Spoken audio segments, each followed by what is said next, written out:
Global Plan Road Safety 2021 sampai 2030. Rencana Global Road Safety ini memang WHO bersama mitra yang lainnya ingin untuk membangun atau menyepakati target penurunan 50% ini tingkat fatalitas korban kecelakaan, fatalitas. Jadi 50% bukan total, tapi tingkat fatalitas.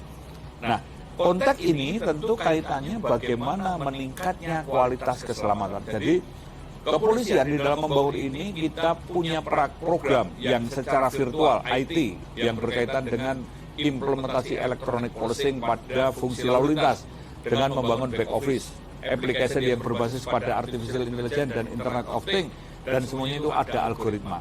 Untuk mendukung safer road, kita mempunyai program Safety and Security Center. Untuk mendukung safer vehicle, kita punya program ERI atau ERI atau Electronic Registration and Identification. Untuk mendukung safer people, kita punya program Safety Driving Center yang berkaitan dengan sekolah mengemudi, sistem uji SIM, dan juga sistem penerbitan SIM. Nah, konteks Safety and Security Center, kemudian ERI dan SDC atau Safety Driving Center, kita juga mengembangkan konteks pada Traffic Attitude Record dan Demerit Point System. Traffic Attitude Record ini adalah catatan perilaku berlalu lintas yang dikembangkan pada sistem E3 atau Electronic Traffic Law Enforcement. Sehingga pelanggaran-pelanggaran ini ada poin yang dikenakan. Pelanggaran ringan atau pelanggaran administrasi poinnya 1. Pelanggaran sedang atau pelanggaran yang berdampak kemacetan kena poin 3. Pelanggaran berat yang berdampak kecelakaan dikenakan poin 5. Nah, di sini nanti pada sistem perpanjangan SIM akan ada program Demerit Point System yang bisa diberikan untuk tanpa uji ulang, cabut sementara dengan keputusan pengadilan, dan cabut seumur hidup dengan keputusan pengadilan. Tanpa uji ini adalah untuk memberikan apresiasi kepada pemegang SIM selama pemegang SIM dia tidak terlibat kecelakaan, tidak lakukan pelanggaran, atau kan kalaupun pelanggar, poinnya masih di bawah 12. Nah, kemudian yang kedua, dia harus uji ulang karena pernah terlibat kecelakaan atau pelanggarnya melampaui 12 poin.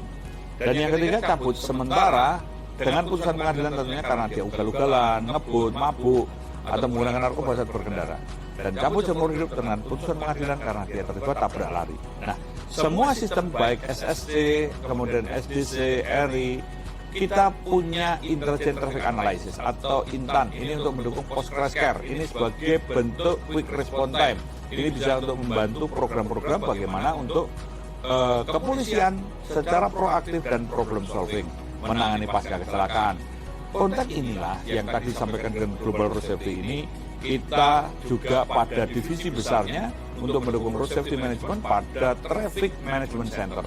Jadi back office besar ini akan mengumpulkan berbagai bentuk data dan menganalisanya sehingga menghasilkan produk pada algoritma yang berupa infografis, info statistik, info virtual yang dapat diakses real time, on time, dan anytime yang merupakan suatu prediksi, antisipasi, dan suatu solusi. Nah, konteks ini tentu kaitannya untuk kemanusiaan. Ya, ini saya jawab semua ya pertanyaan ketiga ini.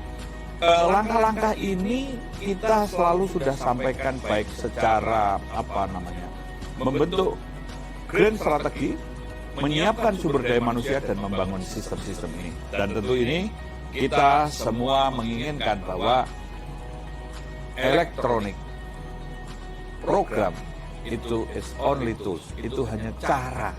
Tetapi kita harus melihat dan mempertanggungjawabkan secara moral, secara hukum, secara administrasi, secara fungsional, dan secara sosial. Yaitu bisa dilihat pada konteks dan konten yang ada pada algoritma, yaitu bentuk infografis, info statistik, dan info virtual.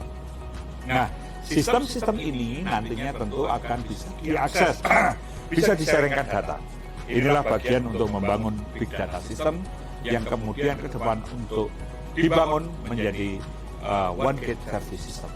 Karena ini semua kita sadar bahwa manusia dan kemanusiaan ini adalah hal yang pertama pada road safety policy.